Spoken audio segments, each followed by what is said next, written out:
Good afternoon प्यारे बच्चों। आज भूगोल विषय के अंतर्गत हम सामान्य जानकारी आप सभी को देने जा रहा हूँ। ये सामान्य जानकारी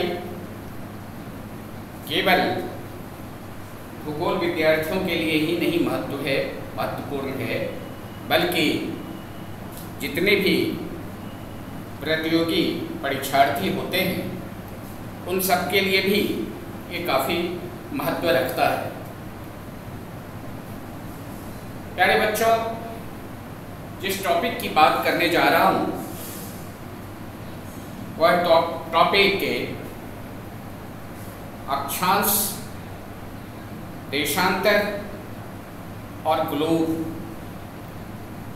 ये सामान्य जानकारी ग्लोब की होनी चाहिए भूगोल के विद्यार्थियों के लिए, और उसके बाद अक्षांश एवं देशांतर की भी जानकारी होनी चाहिए, क्योंकि जब हम भूगोल विषय को चयन करते हैं तो निश्चित रूप से हम उस विषय वस्तु की जो प्रथम नींव होते हैं उनकी जानकारी रखना बहुत आवश्यक है।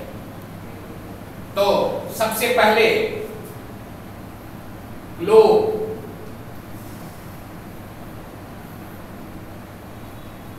अक्षांश,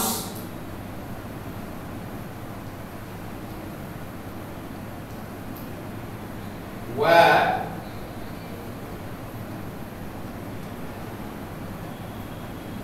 देशांतर रेखाएं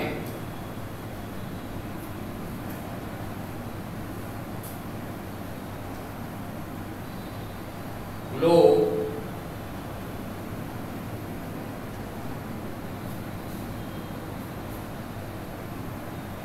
latitude and longitude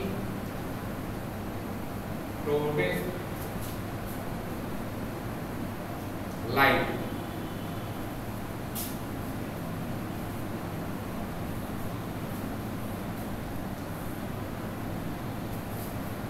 प्यारे बच्चों, सबसे पहले हमें ग्लोब की जानकारी प्राप्त करनी है। ग्लोब है क्या? तो निश्चित रूप से हम सभी ने, आप भी छोटी क्लास में ग्लोब को देखा होगा। ग्लोब क्या है? ग्लोब पृथ्वी का नमूना है, पृथ्वी का मॉडल है, पृथ्वी का प्रतिरूप है, क्योंकि पृथ्वी का आकार गोल है, गोलाकार है पृथ्वी। हमारे धर्मशास्त्रों में भी और वेदों में भी पृथ्वी को गोल माना गया है। और सबसे पहले पृथ्वी का गोल आकार न्यूटन की देन है, उन्होंने पृथ्वी को गोल माना। तो पृथ्वी का जो प्रतिरूप, पृथ्वी का जो नमूना, पृथ्वी का जो मॉडल, उसको हम ग्लोब के नाम से जानते हैं। अब सवाल ये है, जो ग्लोब बनाने की आवश्यकता क्यों हुई? देखो बेटे, पृथ्वी बहुत विस्तृत भाग में फैला हुआ है और उसकी जानकारी सामान्यतः हम दूर दराज और इतनी लंबी पृथ्वी को प्राप्त करने में काफ़ी असमर्थता होती है। अतः पृथ्वी की सामान्य और सुगम जानकारी प्राप्त करने के लिए एक बंद कमरे में पृथ्वी की जलवायु, पृथ्वी की मौसम, पृथ्वी के विभिन्न भागों की जो हैं, विभिन्न प्रकार की जो है ऋतुएं, सबकी जानकारी हमें एक बंद कमरे में ग्लोब के माध्यम से प्राप्त हो जाता है।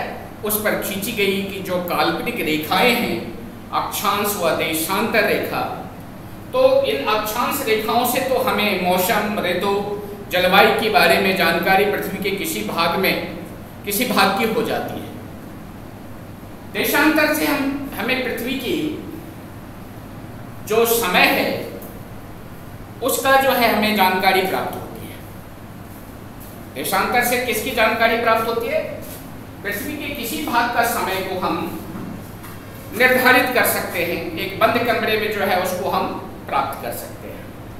तो सबसे पहले ग्लोब की जानकारी तो हमने दे दी। अब देखना है कि अक्षांश क्या है, ये लैटिट्यूड क्या है। तो अक्षांश क्या है? मान लीजिए पृथ्वी क्या है, पृथ्वी का आकार मैंने बताया कि गोलाकार है, ठीक है। गोलाकार पृथ्वी के बीचों बीच एक रेखाएं गुजरती है जिसको हम भूमध्य रेखा कहते हैं, क्योंकि भूमध्य पृथ्वी भू मीन्स पृथ्वी, और पृथ्वी के मध्य से गुजरने वाली जो ये समानांतर रेखाएं हैं उसको हम क्या कहते हैं? भूमध्य रेखा कहते हैं। क्या कहते हैं इसको? भूमध्य रेखा। भूमध्य रेखा, और ये 0 डिग्री लैटिट्यूड के नाम से भी जाना जाता है, तो हम इसको 0 डिग्री अक्षांश रेखा भी कहते हैं। भूमध्य रेखा या 0 डिग्री अक्षांश रेखा, ठीक है। 0 डिग्री अक्षांश रेखा भी कहते हैं इसको, ठीक है। तीसरा नाम इसका भी है विषुवत रेखा। तीसरा नाम क्या है? विषुवत रेखा। अब इसका नाम तीसरा जो है क्या लिखा गया है? विषुवत रेखा। एक बात ध्यान देने की बात है कि 0 डिग्री अक्षांश रेखा तो आपने समझ गया, पृथ्वी के 2 बराबर भागों में बांटने वाली रेखा जो है उसको हम भूमध्य रेखा भी कहते हैं, ये भी समझ गया। बहुत आसान तरीका है। अब आप ये क्वेश्चन कर सकते हैं कि इसको विषुवत रेखा क्यों कहते हैं।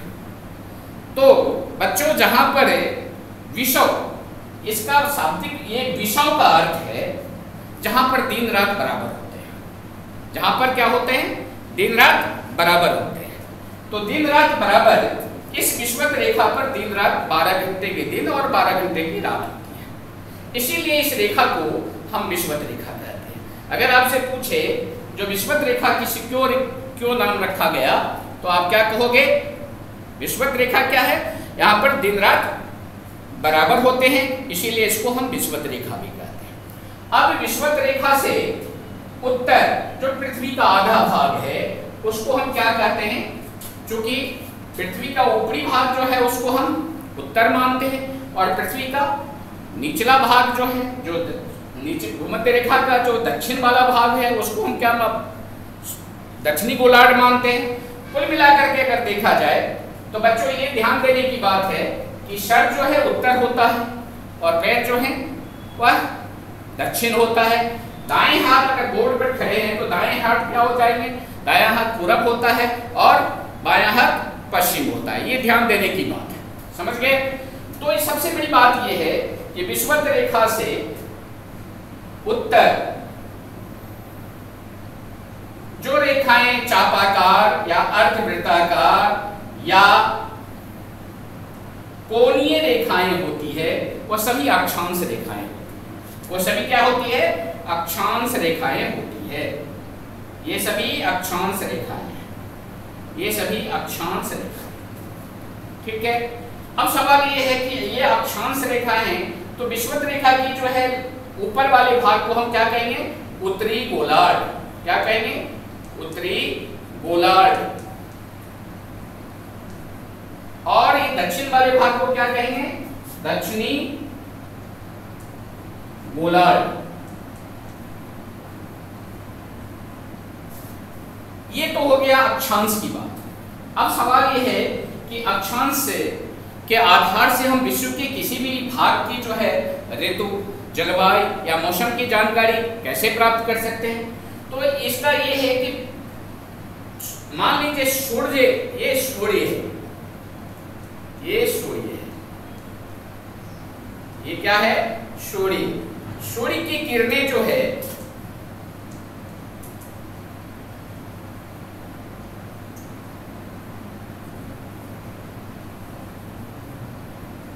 सूर्य की किरणें जो पृथ्वी पर पड़ रहे हैं, तो सूर्य की किरणें विषुवत रेखा पर क्या पड़ रहा है? सीधा पड़ रहा है। अतएव यहाँ पर जो है सूर्य की सीधा पड़ने से जो है सौर विकिरण जो है, आइसोलेशन जो है पृथ्वी को अधिक प्राप्त होगा। क्या प्राप्त होगा? पृथ्वी का सौर विकिरण अधिक प्राप्त होगा। तो निश्चित रूप से जो है यह क्षेत्र क्या होगा? निम्न वायुदाब का केंद्र बनेगा, क्योंकि वहां पर उष्ण कटिबंध पाए जाएंगे, क्योंकि वहां पर टेम्परेचर अधिक होगा।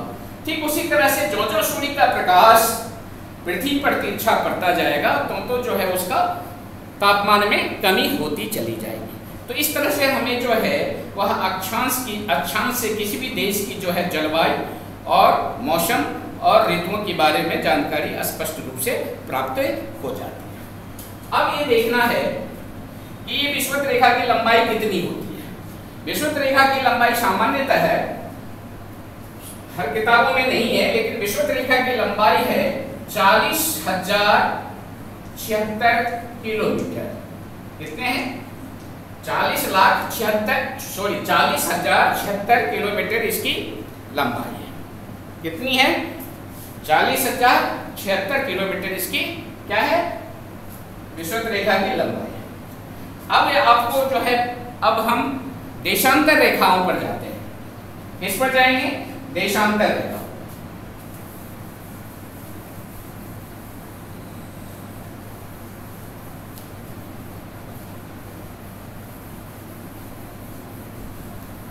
देशांतर रेखाएं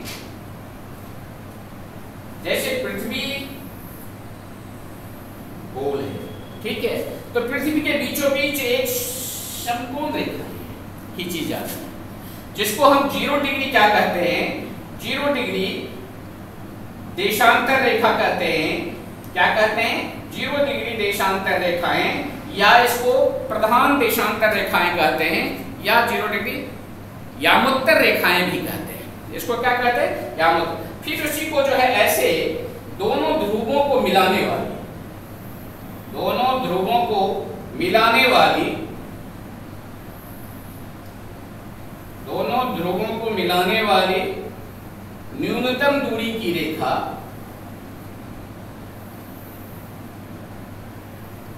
जो विषुवत रेखा पर समकोण कटती हो, उसे हम क्या कहते हैं? देशांतर रेखा कहते हैं। कुल देशांतर रेखाएं क्या होती है? 0 से लेकर के यहां तक 180 होती है, और कुल इधर पूर्वी में भाग में 180 और पश्चिमी भाग में 180। तो कुल देशांतर रेखाएं क्या हो गया? 180 प्लस 180 बराबर 360 डिग्री। 360 यानी संपूर्ण पृथ्वी जो है देशांतरीय दृष्टिकोण से 360 अंशों में बटे हुए हैं। कितने अंशों में बटे हुए? 360 अंशों में बटे हुए हैं। अब ये देखना है कि इसको हम ग्रीनविच रेखा भी कहते हैं। इसको क्या कहते हैं? 0 डिग्री देशांतर रेखा को हम ग्रीनविच रेखा भी कहते हैं। अब ग्रीनविच रेखा इसको क्यों कहते हैं?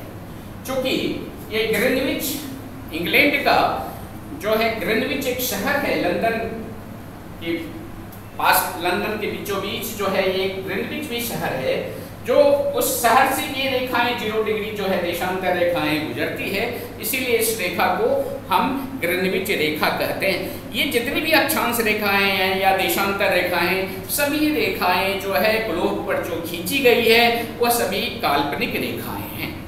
ये वो सभी रेखाएं क्या है? काल्पनिक रेखाएं हैं।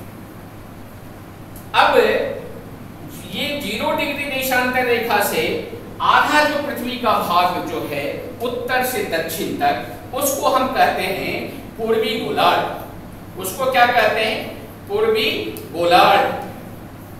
और पृथ्वी का आधा भाग जो ग्रीनविच रेखा से पश्चिम का है, जो उत्तर से दक्षिण का जो आधा भाग है, उसको हम कहते हैं पश्चिमी गोलार्ध। पश्चिमी गोलार्ध। तो इसको पूर्वी गोलार्ध कहते हैं, इसको पश्चिमी गोलार्ध कहते हैं। तो देखने की बात यह है, समझने की बात यह है कि अक्षांशीय दृष्टिकोण से पृथ्वी को 2 बराबर भागों में बांटा गया, जिसको हम उत्तरी गोलार्ध और दक्षिणी गोलार्ध कहते हैं। लेकिन देशांतरीय दृष्टिकोण से भी पृथ्वी को 2 बराबर भागों में बांटा गया, जिसको हम क्या कहते हैं? पूर्वी गोलार्ध और पश्चिमी गोलार्ध। अक्षांशीय दृष्टिकोण से जो है भारत की स्थिति जो है, अपने देश की जो स्थिति है वह उत्तरी गोलार्ध में है, जबकि देशांतरीय दृष्टिकोण से भारत की स्थिति जो है वह क्या है, पूर्वी गोलार्ध में है।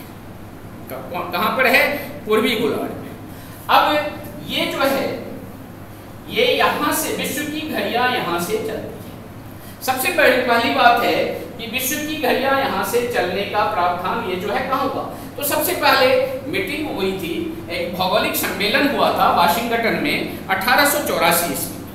कब हुआ था, 1884 ईस्वी में हुआ था, जिस पर 0 डिग्री जो देशांतर रेखाएं हैं, यामोत्तर रेखाएं जिसको हम प्रधान देशांतर रेखा कहते हैं, जो ग्रीनविच शहर से गुजरती है, वहां पर जो है 12 बजे माने वहीं से घड़ी चलने की प्रस्तावना पास हुई। तो अगर 1884 याद नहीं हो तो एक बात ध्यान रखना कि जो कांग्रेस का अधिवेशन जो हुआ था 1885 ईस्वी में हुआ था। कांग्रेस की स्थापना कांग्रेस की जो स्थापना हुई थी वह 1885 ईस्वी में हुई थी। उससे एक वर्ष कम करना है, क्या करना है, एक वर्ष कम करना है। तो 1884 में ये वाशिंगटन में जो भौगोलिक सम्मेलन हुआ था वहां पर ग्रीनविच से जो है विश्व की घड़ियां संचालित, इसको विश्व मानक देशांतर के नाम से जाना गया। अब इसको हम और विस्तार से अक्षांश और देशांतर को देखेंगे।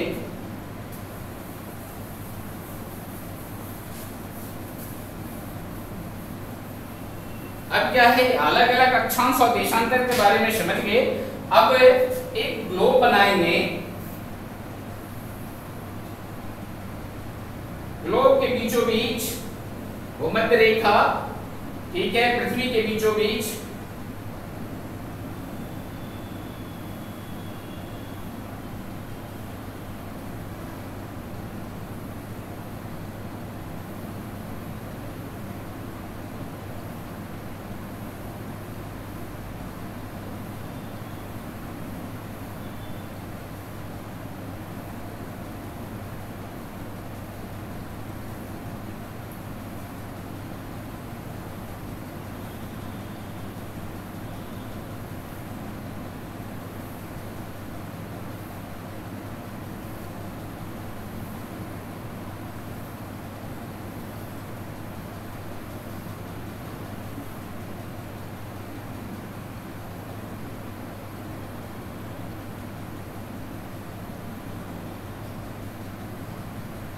ये जो आपका ग्लोब बना ये क्या है, ये 0 डिग्री अक्षांश रेखा, मैंने पहले ही बता दिया था अक्षांश रेखा है। इसका दूसरा नाम क्या है, भूमध्य रेखा, ठीक है। तीसरा नाम क्या है, विषुवत रेखा, विषुवत रेखा, ये 3 नाम है। ये 23.5 डिग्री जो है, चूंकि विषुवत रेखा से 0 डिग्री अक्षांश रेखा से 90 डिग्री जो है, ये नॉर्थ जो है वो क्या है, नॉर्थ पोल के नाम से, उत्तरी ध्रुव के नाम से जाना जाता है, ठीक है। 23.5 डिग्री जो है इसको हम कहते हैं कर्क रेखा। क्या कहते हैं, कर्क रेखा, या इसको अंग्रेजी में हम कहते हैं ट्रॉपिक ऑफ कैंसर, ठीक है। यह है कर्क रेखा जो भारत के बीचों बीच गुजरती है, और इसको कहते हैं हम 66.5 डिग्री उत्तरी अक्षांश को कहते हैं। इसको कहते हैं सब आर्कटिक रेखा, या इसको उपध्रुवीय वृत्त भी कहते हैं, उपध्रुवीय वृत्त या सब आर्क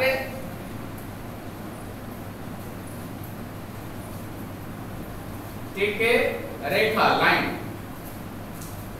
सब आर्कटिक रेखा भी इसको कहते हैं। और ये इसको क्या कहते हैं, 90 डिग्री नॉर्थ यानी उत्तरी ध्रुव, ठीक। नीचे 23.5 डिग्री मकर रेखा, मकर रेखा, इसको कहते हैं अंग्रेजी में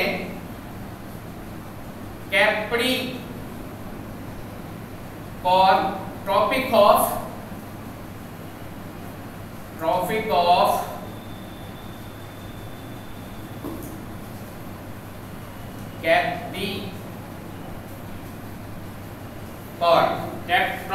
कैप्रिकॉर्न। और इसके बाद 66.5 डिग्री जो है ये इसको कहते हैं, चूंकि अंटार्कटिका तो सब अंटार्कटिका या इसको भी दक्षिणी उप ध्रुवीय पृथ्वी कहते हैं, या सब अंटार्कटिका लाइन भी क्या कहते हैं, सर्किल भी कहते हैं। ठीक है, ये सर्किल है। तो इसको, और फिर ये 90 डिग्री जो है इसको क्या कहते हैं, 90 डिग्री दक्षिणी ध्रुव, इसको हम साउथ पोल भी कहते हैं। क्या कहते हैं इसको, साउथ पोल भी कहते हैं। ठीक है, अब सवाल ये है कि 33.5 डिग्री जो अक्षांश रेखाएं हैं, 66.5 डिग्री और 90 डिग्री है, वह एक एक करके यहाँ से 90 तक खींची गई है और यहाँ से 90 तक खींची गई है। तो कुल अक्षांश रेखा क्या हो गया, कुल अक्षांश रेखा की संख्या क्या हो गई, 90 प्लस 90 बराबर 180। और 0 डिग्री अक्षांश रेखा जो है उसको अगर हम प्लस करते हैं तो +1, यानी कुल जो है 181 अक्षांश रेखाएं हैं। ठीक है, अब सवाल ये होता है कि भारत की स्थिति जो है अक्षांशीय दृष्टिकोण से उत्तर में है और देशांतरीय दृष्टिकोण से जो है पूर्वी गोलार्ध में है और अक्षांशीय दृष्टिकोण से उत्तरी गोलार्ध में है। ठीक है, अब सवाल ये है कि ये जो इससे पृथ्वी अपनी अक्ष पर जो है कब कैसे घूमती है, कैसे रोटेशन करती है।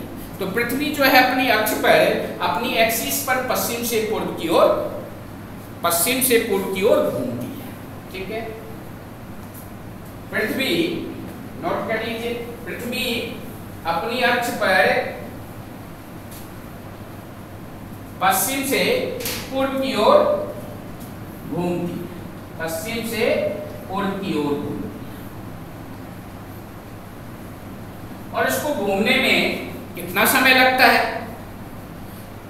एक बात बच्चों, कभी किसी से पूछा कि 24 घंटे का दिन क्यों होता है, 25 घंटे का दिन क्यों नहीं होता, 20 घंटे का दिन क्यों नहीं हुआ, तो आपको शायद जो है भूगोल की जो टीचर होंगे या भूगोल के जो विशेषज्ञ होंगे वो तो इजी गोइंग में बता देंगे, लेकिन सामान्यतः जो सामान्य नागरिक हैं वह ये बात, इस प्रश्न का जवाब नहीं देंगे। हम भूगोल के विद्यार्थी होने के नाते आप जो है इसको समझना बहुत आवश्यक है, जो 24 घंटे का दिन रात क्यों होता है।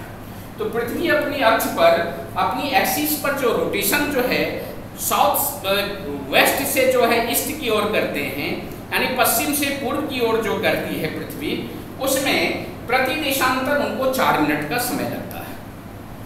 एक देशांतर से दूसरे देशांतर क्रॉस करने में पृथ्वी को कितना समय लगता है, 4 मिनट लगता है। इस तरह से पृथ्वी को 360 देशांतर को क्रॉस करने में कितना लग जाएगा, एक चक्कर पूरा करने में उसे कितना समय लग जाएगा, तो 360 × 4 बराबर क्या हो गया, 1440 मिनट हो गया। कितना हो गया, मिनट, 1440 मिनट हो गया। अब 1440 मिनट को अगर हम घंटा में कन्वर्ट करेंगे तो 1400 क्या करेंगे, इसमें 60 से भाग देंगे। क्या देंगे, 60 से भाग देंगे। तो 60 से भाग देने पर क्या होगा, कितना आएगा, 24 घंटा आएगा। इसीलिए जो दिन रात होते हैं वह 24 घंटे के होते हैं। दिन रात जो है पृथ्वी अपनी अक्ष पर कितने घंटों में एक चक्कर पूरा करती है? 24 घंटे में पूरा करती है। पृथ्वी अपनी अक्ष पर इस घूमने की गति को जो है उसे हम घूर्णन गति भी कहते हैं। उसे क्या कहते हैं? घूर्णन गति भी कहते हैं। उसे हम क्या कहते हैं? परिभ्रमण गति भी कहते हैं। उसको क्या कहते हैं? परिभ्रमण गति भी कहते हैं। अब सवाल ये है कि पृथ्वी पर जो है जलवायु, मौसम और ऋतुओं की जानकारी हमें कैसे मिलेगी? अक्षांश से मिलती है ये जानकारी, क्योंकि सबसे पहले देखो कैसे।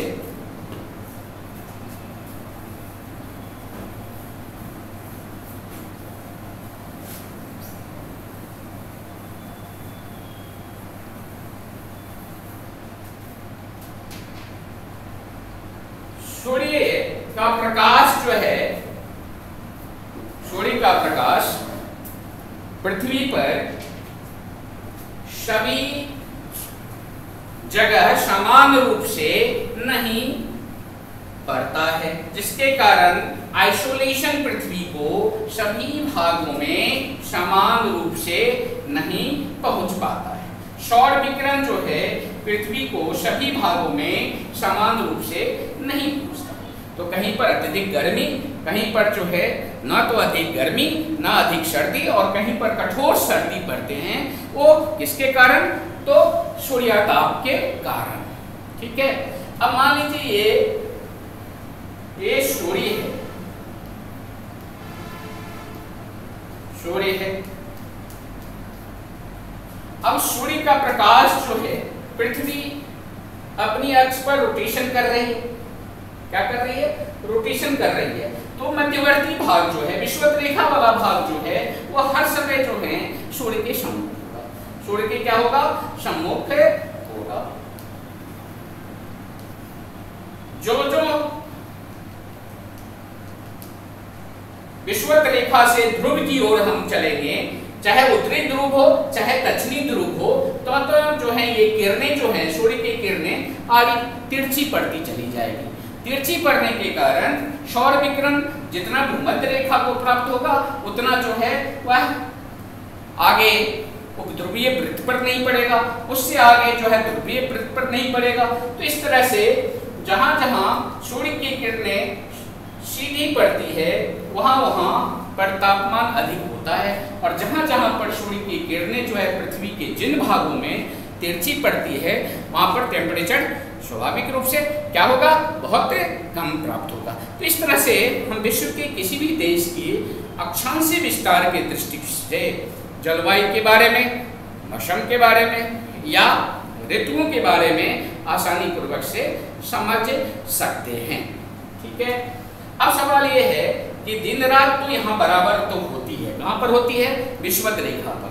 लेकिन विषुवत रेखा पर 5 डिग्री उत्तरी अक्षांश और 5 डिग्री दक्षिणी अक्षांश जो हैं उसको कहते हैं, ये 5 डिग्री उत्तरी अक्षांश और 5 डिग्री दक्षिणी अक्षांश के बीच सूर्य का प्रकाश इतना अधिक पड़ता है कि वहां पर निम्न वायुदाब इतने अधिक हो जाते हैं कि हवाएं बिल्कुल ना चलती तो है लेकिन वो पता नहीं चलते जो हवाएं चल रही है या नहीं चल रही है। यानी बहुत मंद गति से हवाएं चलती है।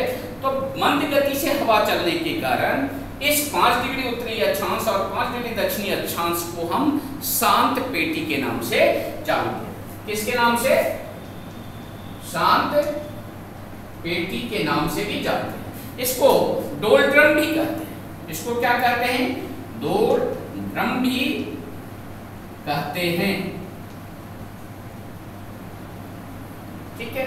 तो शांत पेटी या डोलड्रम किसको कहते हैं? 5 डिग्री उत्तरी अक्षांश से लेकर के और 5 डिग्री दक्षिणी अक्षांश के बीच का भाग जो है सौर विकिरण अधिक प्राप्त होने के कारण वहां पर क्या होगा? जहां पर सौर विकिरण अधिक प्राप्त होगा, जहां पर जो है आइसोलेशन अधिक प्राप्त होगा, पृथ्वी को अधिक पहुंचेगा, निश्चित रूप से जो वहां पर क्या होगा? दाब क्या होगा?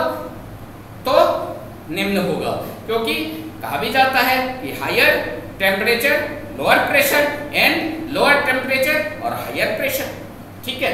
तो जब वहां पर अत्यधिक गर्मी पड़ेगी तो निश्चित रूप से क्या होगा, वहां पर वायु का प्रेशर इतना कम हो जाएगा कि वहां पता नहीं चलता कि हवाएं चल रही है, लेकिन हवा तो चलती है। तो हम हवा और जैसे पवन और वायु में डिफरेंट है, पवन और वायु में भी डिफरेंट है। क्यों, कैसे?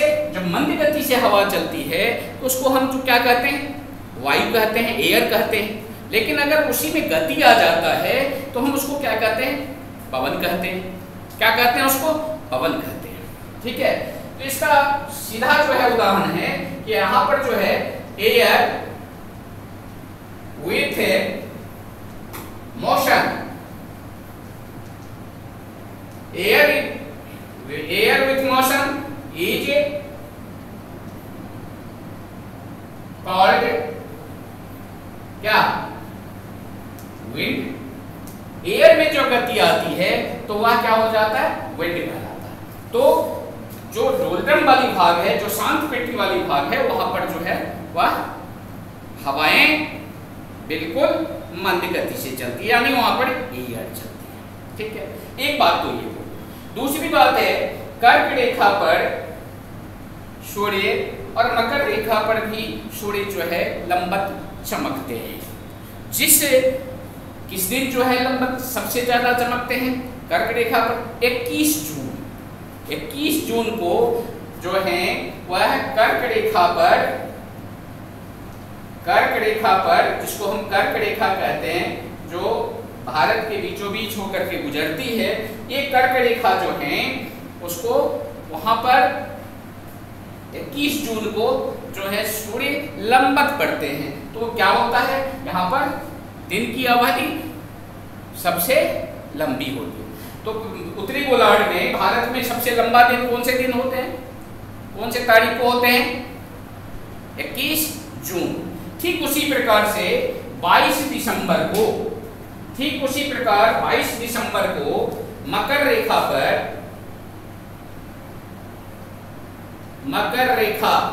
पर उतारते जाना, मकर रेखा पर सूर्य लंबवत चमकते हैं। कौन से डेट को?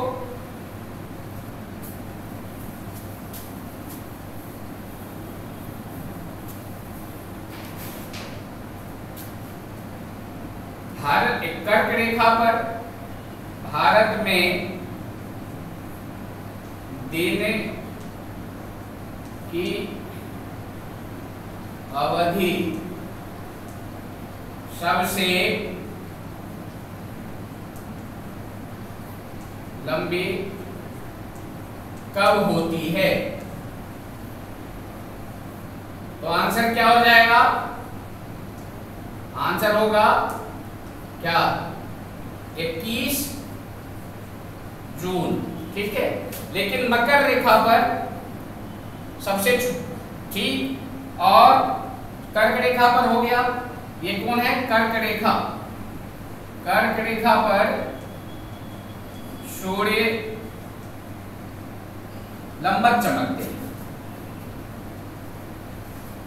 लंबवत सीधा जब चमकता है तो क्या होते हैं? 21 जून को दिन जो है लंबी होती है। ठीक है, 22 दिसंबर को कब? इसको हम कर्क संक्रांति के नाम से भी जानते हैं। इसको क्या कहते हैं? कर्क संक्रांति के नाम से भी जानते हैं। लेकिन 22 दिसंबर को मकर रेखा पर सूर्य का लंबवत चमकने से क्या होते हैं? तो 22, इसको हम मकर संक्रांति के नाम से जानते हैं। उस समय में वहां पर 22 दिसंबर को दिन जो है सबसे बड़ा कहाँ होता है?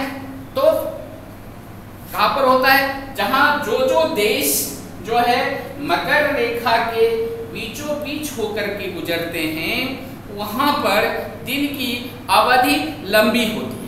अब सवाल होता है कि भारत में दिन छोटी कब होती है, सबसे छोटी कब होती है, और मकर रेखा पर गुजरने, मकर रेखा को गुजरने वाली जितने भी देश हैं मकर रेखा से, वहां पर जो है वह दिन की अवधि जो है सबसे छोटी कब होती है।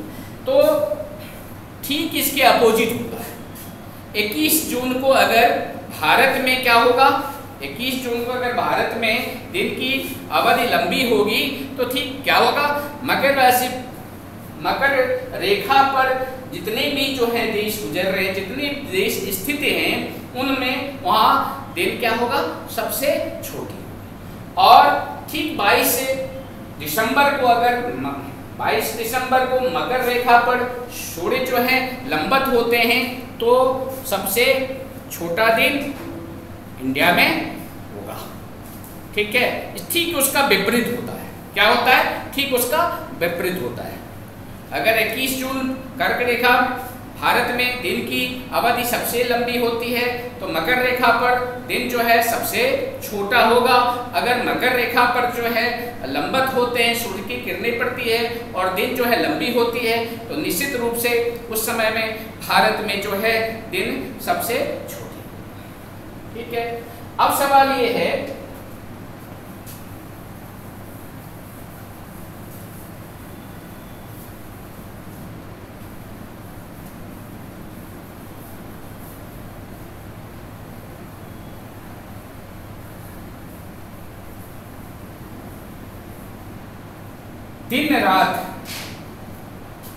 दिन रात बराबर कब होते हैं, दिन रात बराबर कब होते हैं। तो 21 मार्च और 23 सितंबर, 21 मार्च और 23 सितंबर को दिन रात बराबर होते हैं। संपूर्ण जो है इस पृथ्वी पर जो है दिन रात बराबर होते हैं। कहोगे कैसे, तो 21 मार्च को जो है मकर रेखा पर सूर्य जो है वह विषुव रूप में होते हैं और क्या कहते हैं, जिसको हम बसंत विषुव के नाम से जानते हैं। ठीक उसी प्रकार से शरद 23 सितंबर को जो है दिन रात बराबर होते हैं, जिसे हम शरद विषुव के नाम से जानते हैं। अब सवाल है कि भारत का समय, प्रमाणिक समय, भारत का प्रमाणिक समय जो है देशांतरीय भारत का अक्षांश विस्तार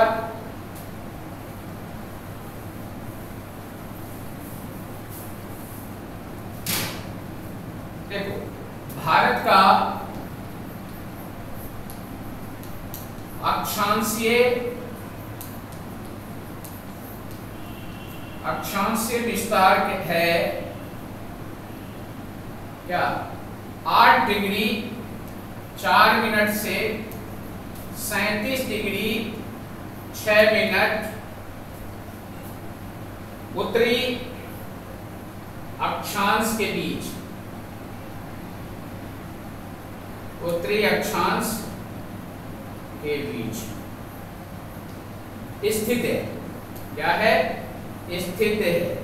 जबकि अगर हम भारत का देशांतरीय विस्तार, दूसरा पॉइंट क्या है, भारत का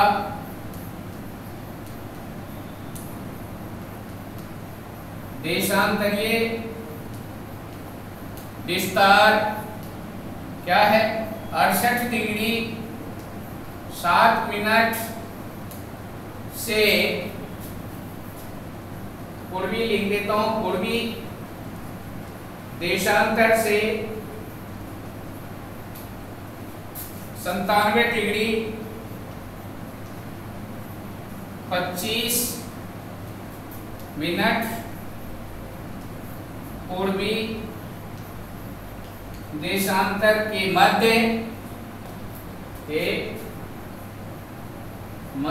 स्थित है। ठीक है, तो भारत का अक्षांश विस्तार कितना है, 8 डिग्री 4 मिनट से लेकर के 37 डिग्री 6 मिनट उत्तरी अक्षांश के बीच। जबकि भारत का देशांतरीय विस्तार कितना है, 68 डिग्री 7 मिनट से लेकर के और 97 डिग्री 25 मिनट पूर्वी देशांतर के मध्य है। ठीक है, ये अक्षांशीय और देशांतरीय विस्तार है। अब अक्षांशीय देशांतरीय विस्तार में देखो, सबसे जो है प्रमाणित देशांतर रेखा कैसे निकालते हैं? भारत का प्रमाणित देशांतर रेखा कहाँ क्या है? भारत की स्थिति जो है मान लो यहां पे है,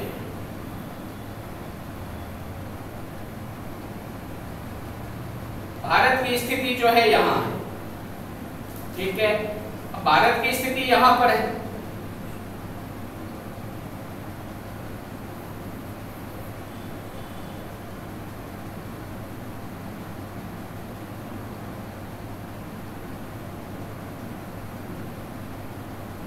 भारत की स्थिति यहां है, भारत के बीचों बीच कर्क रेखा जो है गुजरती है।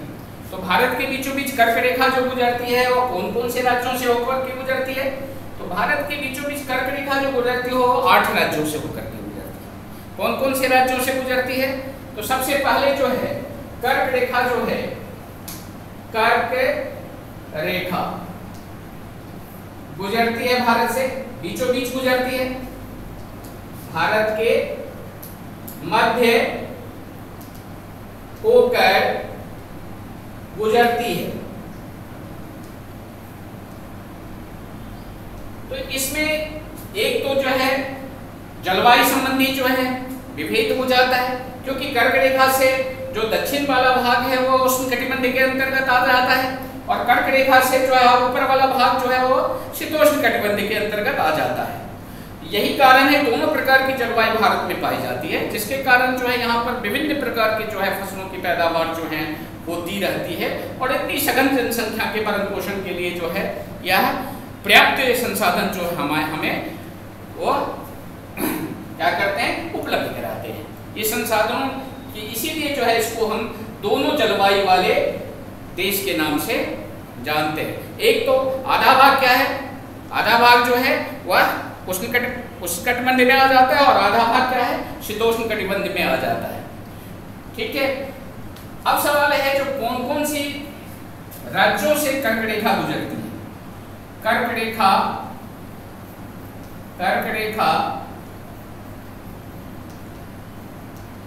गुजरती है इन राज्यों से। अब पहला कौन सा है? पहला तो आप क्या दोगे? गुजरात। पहला क्या है? गुजरात। दूसरा अगर देखा जाए तो दूसरा जो है कुछ भाग बांसवाड़ा का कुछ भाग जो है वह राजस्थान भी आता है, राजस्थान, ठीक है। तीसरा क्या है? तीसरा है कौन सा? मध्य प्रदेश। और चौथा कौन सा है? छत्तीसगढ़। और पांचवा कौन सा है?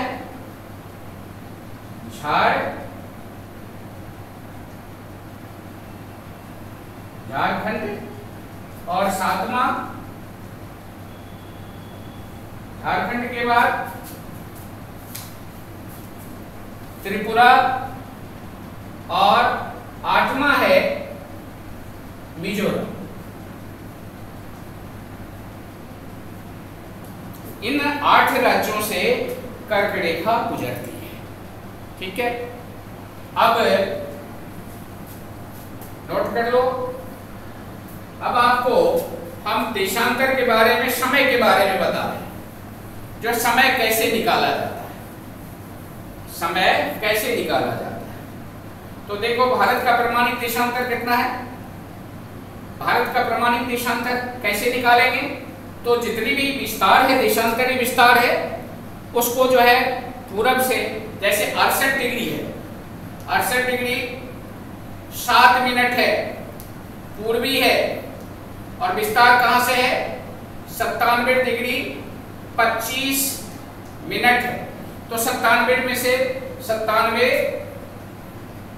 डिग्री घटे 68 डिग्री बराबर क्या हो गया? 29 का डिफरेंट आया, 29 डिग्री का। 29 डिग्री का डिफरेंट आया तो क्या करेंगे अपन? ये दोनों को जोड़ के 2 से भाग दे देंगे। कितने 2 से भाग दे देंगे, कितना आ गया, और ये डिफरेंट कितना है 29, तो इस दोनों को जोड़ करके क्या करेंगे, भाग दे देंगे, तो कितना हो जाएगा, कितना हो जाएगा, ये 2 से भाग देंगे तो 82.5 डिग्री आएगा, 82.5 डिग्री आएगा। ठीक है, दोनों से भाग देकर के जो है इसको और इसको जोड़ देंगे, 2 से भाग दे देंगे। ठीक है, या इन दोनों को जो है इसमें से माइनस करके 68 डिग्री को जो है माइनस करके 29, तो 29 को अगर हम 68 में जोड़ देते हैं तो वो भी क्या, 29 को आधा करेंगे, 29 को 2 से भाग दे दिया, मान लो तो कितना हो गया 14.5। अब 68 में 68 प्लस 14.5 इसका तो कितना हो गया 82.5, 82.5 डिग्री जो है वह प्रमाणिक देशांतर रेखा, क्या हुआ 82.5 डिग्री जो है प्रमाणिक देशांतर है, क्योंकि 1 डिग्री बराबर 4 मिनट होता है, 1 डिग्री देशांतर बराबर कितना होता है 4 मिनट। इसीलिए विश्व की जो भारत की जो घड़ियां जो हैं वह 82.5 डिग्री। अब ये 82.5 डिग्री जो प्रमाणिक देशांतर है, जिसको हम स्टैंडर्ड टाइम कहते हैं, ये स्टैंडर्ड टाइम कहां से गुजरती है, तो जनरली जो है हम किताब में पढ़ते आ रहे हैं कि ये जो गुजरती है वो इलाहाबाद से गुजरती है, लेकिन अगर सही से देखा जाए तो ये इलाहाबाद से नहीं गुजरती है, ये इलाहाबाद से नहीं गुजरती है, क्योंकि जब ईस्ट इंडिया कंपनी जो है भारत में कलकत्ता होकर के आए थे, तो आने के बाद वह चेन्नई पहुंचे, और चेन्नई में जो है वो जो चेन्नई को ही वो उसने स्टैंडर्ड टाइम मान लिया, और चेन्नई की जो रेखाएं जो गुजरती थी वो इलाहाबाद से गुजरती थी, इसलिए उस रेखा को जो है वह स्टैंडर्ड टाइम मान लिया। लेकिन अगर एक्चुअल में देखा जाए तो ये जो 82.5 डिग्री जो है वह थोड़ा हट करके, इलाहाबाद से हट करके थोड़ा जो खास करके देखा जाए तो मिर्जापुर से गुजरती है। कहाँ से गुजरती है? मिर्जापुर से, और मिर्जापुर से गुजरती है, उसमें भी अमरावती चौराहा एक है, ये अमरावती चौराहा पर उसमें लिखा हुआ है भारत का स्टैंडर्ड टाइम, उस चौराहे के बीचों बीच होकर के गुजरती है। तो अगर ये गलत फहमी नहीं रहे, क्योंकि किताब में भी 82.5 डिग्री जो है इलाहाबाद दिया है, पहले नए नए इलाहाबाद देते थे, लेकिन वह अब अगर भूगोल के विद्यार्थी के नाते मैं कहना चाहूँगा कि ये अमरावती यानी मिर्जापुर से 82.5 डिग्री देशांतर गुजरती है। अब ये है, क्या ये प्रमाणिक देशांतर जरूरी क्यों है? किसी भी देश के लिए प्रमाणिक देशांतर जरूरी क्यों है? तो एक बात ध्यान करो, ध्यान या समझने की कोशिश करना बच्चे, जो देश जितना विस्तार में बड़ा होगा, जो देश जितना बड़ा होगा क्षेत्रफल में, वहाँ पर एक स्टैंडर्ड टाइम से नहीं काम चलता, वहाँ पर कई स्टैंडर्ड टाइम को जो है रखना पड़ता है, क्योंकि दो प्रकार के होते हैं, एक स्थानीय समय होता है, एक मानक समय होता है। मानक समय जो है वह स्टैंडर्ड टाइम है, जबकि स्थानीय समय जो है वह इससे पहले बड़े बुजुर्ग जो हैं वह सूर्य के प्रकाश से, जब उसके सर पे जो है सूर्य का किरणें पड़ती थी, तो उसका छाया क्या होता था? छाया बहुत छोटी होती थी, और कह देते थे 12 बज गए, या 12 सवा 12 दोपहर बज गए, 12 बज रहे हैं, उनका ये अनुमान था। लेकिन जो जो सूर्य की किरणें जो है आपके सर से दूर जाएंगे, तो जो है आपकी परिछाइयाँ जो हैं वो लंबी होती चली जाएगी, तब तक उसके बाद आपकी परिछाइयाँ क्या होगी? लंबी होती चली जाएगी, जिसको हम स्थानीय भाषा में स्थानीय टाइम के नाम से जानते हैं। लेकिन ये देशांतर रेखा जो है, प्रमाणिक देशांतर रेखा, जिसको हम स्टैंडर्ड टाइम कहते हैं, इसकी आवश्यकता क्यों होती है? तो इसकी आवश्यकता इसलिए होती है कि अरुणाचल प्रदेश, अभी मैं बता रहा हूँ कि भारत का विस्तार जो है 68 डिग्री 7 मिनट से 97 डिग्री 25 मिनट है भारत का। ये दोनों पूर्वी गोलार्ध है, ये सभी भारत पूर्वी गोलार्ध में है, इसलिए ये इसको हम पूर्वी 68 डिग्री 7 मिनट पूर्वी और 97 डिग्री और 25 मिनट पूर्वी देशांतर बोलते हैं। डिफरेंट कितना आ गया? 29 का डिफरेंट आ गया, 29 डिग्री का डिफरेंट आ गया। अगर हम इसको 4 से गुना करते हैं तो 116 मिनट हो गया। कितना हो गया? 116 मिनट। अगर इसको घंटा में हम बदलते हैं तो क्या करेंगे? 116 को अगर हम 60 से भाग दिया तो कितना डिफरेंट आ गया? 1 घंटा 56 मिनट लगभग 2 घंटा, लगभग 2 घंटे का डिफरेंट है। यानी अरुणाचल प्रदेश में ये 97 क्या है, ये 97 डिग्री अरुणाचल प्रदेश में जब सूर्योदय होगा, क्योंकि ये पूरब में है, और ये जो है जैसलमेर या गुजरात की जो है, कच्छ की जो है खाड़ी है, ये क्या है दिशा के हिसाब से पश्चिम में है। तो सूर्य का उदय जब यहाँ पर क्या होगा, 1 घंटा 56 मिनट पहले होगा, तो अस्त भी क्या होगा, 1 घंटा 56 मिनट पहले भी होगा। और यहाँ पर करीब 1 घंटा 56 मिनट देर से जो है सूर्योदय होगा, तो अस्त भी जो है देर से होगा। तो संपूर्ण भारत के समय एक होनी चाहिए। इसके लिए हम इन दोनों को दोनों देशांतर रेखाओं के मध्य का जो है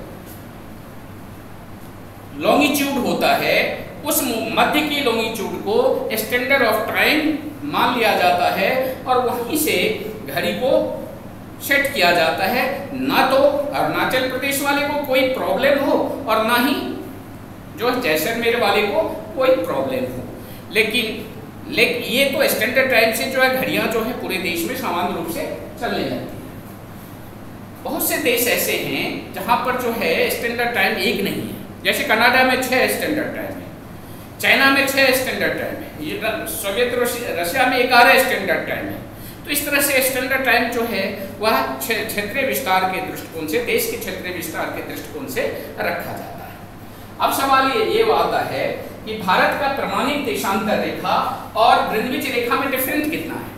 तो जब भारत ग्रीनविच रेखा, देखो ग्रीनविच रेखा पर अगर दोपहर के 12 बजे हैं, क्या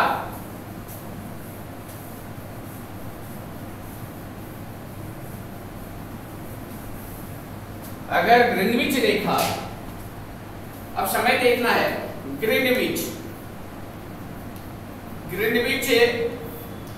रेखा पर समय कितना है, समय बराबर, यानी इंग्लैंड का समय जो है दोपहर के 12 बजे, दोपहर के 12 बजे है, ठीक है। तो भारत में जो है इसका समय क्या होगा। तो बच्चों ये ध्यान देने की बात है कि पूरब में समय जो है वो बढ़ता जाता है, प्रति देशांतर 4 मिनट बढ़ेगा, और पश्चिम में प्रति देशांतर जो है 4 मिनट कम होता चला जाएगा। तो भारत जो है ग्रीनविच से पूरब में है, और कितने, ये 0 डिग्री है, मान लो ये 0 डिग्री है, तो भारत का प्रमाणित देशांतर कितना है, 82.5 डिग्री। तो 82.5 डिग्री जो है 0 से डिस्टेंस कितना है भारत का, 82.5 डिग्री। अब 82.5 डिग्री को अगर हम मिनट में कन्वर्ट करें तो कितना हो जाएगा, 300 गुने 82.5 4, तो 330 होंगे। 330 क्या हुआ, मिनट हो गया, ठीक है। 330 मिनट हुआ, उसको हम घंटे में जो है कन्वर्ट करेंगे तो क्या होगा, घंटे में कन्वर्ट करेंगे, घंटे में बदलने पर तो 330/60, ठीक है। तो ये 56 यानी 5 घंटे 30 मिनट, यानी हमारा जो घड़ी है वो इंग्लैंड की घड़ी से 5.5 घंटा आगे है। हमारा जो घड़ी है, हमारा जो समय, अगर वहाँ इंग्लैंड में 12 बजे हैं तो हमारे यहाँ क्या बजेंगे, 5:30 बजे शाम का समय होगा। ठीक उसी प्रकार से विश्व का किसी देश का समय हम निकाल सकते हैं, बंद कमरे में निकाल सकते हैं, और किसी को फोन करने की जरूरत नहीं होगी। मान लीजिए न्यूयॉर्क जो है, अब हम न्यूयॉर्क, न्यूयॉर्क कहाँ है, न्यूयॉर्क जो है यूएसए में, ठीक है। तो न्यूयॉर्क कितने जो है लॉन्गिट्यूड पर है, न्यूयॉर्क है 75 डिग्री पश्चिमी देशांतर पर है, ठीक, मान लो 75 डिग्री पर है। अब भारत से जो है इसका 5.5 घंटा तो ये है, और 75 को और 82.5, इंडिया का समय क्या है, भारत का प्रमाणिक, भारत का मानक देशांतर कितना है, देशांतर है 82.5 डिग्री, तो 82.5 जीरो से तो 82.5 तो वो और पूरक हो गया, और पश्चिम जो है कितने हैं 75, तो 75.5 प्लस 82.5 तो कितना हो जाएगा 75 दूना 150 और फिर 157 इतने हो गए। अब 157 को क्या करोगे 4 से गुना करोगे, 4 से गुना करोगे तो कितना हो जाएगा 4 से गुना करोगे तो 5 5.5 और 75 305 और ये 5 10 घंटे 30 मिनट का डिफरेंस आएगा। तो अगर यहाँ पर भारत में अगर अभी मान लो जो है कितना 2:30 बज रहा है, 2:30 बज रहा है, उसमें 10.5 घंटे जोड़ दो, उसमें 10.5 घंटे जोड़ दो तो कितना हो जाएगा 2:30 बजा और 10 घंटे अगर हम जोड़ देते हैं तो कितना हो जाएगा 10.5 घंटे जोड़ देंगे तो कितना हो जाएगा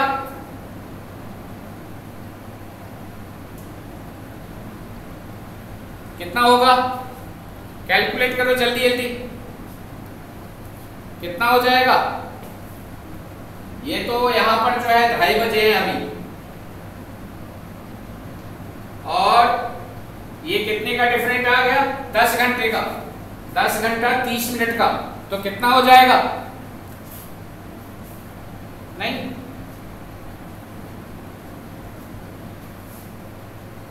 रात्रि का कितना समय होगा,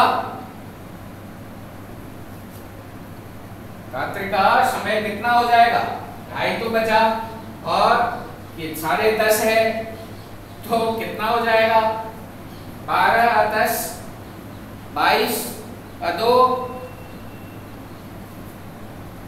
12 12:30 और 1 रात्रि का समय होगा। ठीक है, तो हम बेड बंद कमरे में न्यूयॉर्क का जो है समय हम निकाल सकते हैं, आसानी पूर्वक निकाल सकते हैं बेटे। और जो भी प्रॉब्लम है इसको जो है सबसे पहले जो है इसको लर्न करो, सीखो, और इसमें जो कुछ भी समस्याएं होगी उस समस्याओं को पुनः जो है हम सुधारने की कोशिश करेंगे, लेकिन आपको समझने की बहुत आवश्यक है।